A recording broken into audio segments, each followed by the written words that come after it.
Bir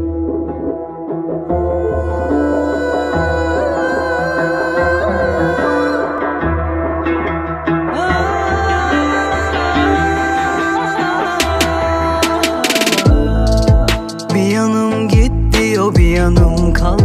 Bir yanım ölüm, bir yanım can.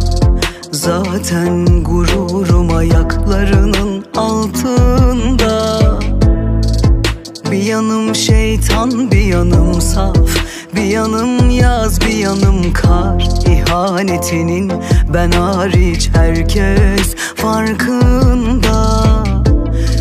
Dili yok ki yüreğimin anlatsın sana ciğerimin yanışını.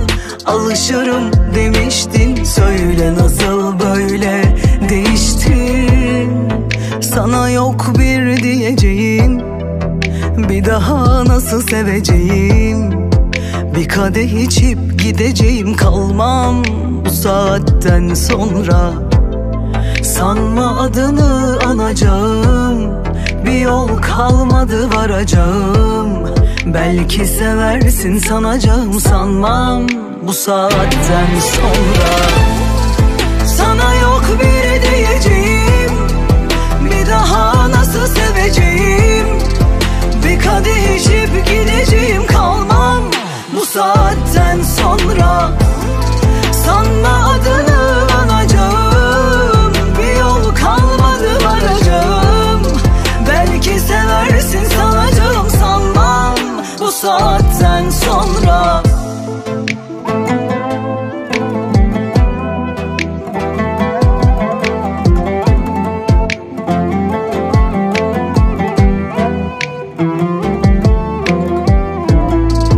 Dili yok ki yüreğimin anlatsın sana ciğerimin yanışını. Alışırım demiştin, söyle nasıl böyle değiştin. Sana yok bir diyeceğim, bir daha nasıl seveceğim. Bir kadeh içip gideceğim, kalmam bu saatten sonra. Sanma adını anacağım, bir yol kalmadı varacağım. Belki seversin sanacağım, sanmam bu saatten sonra. Sana yok bir diyeceğim, bir daha nasıl seveceğim. Bir kadeh içip gideceğim, kalmam bu saatten sonra.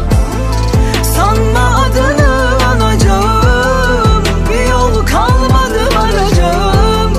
Belki seversin sanacağım, sanmam bu saatten sonra. Sana yok bir diyeceğim, bir daha nasıl seveceğim.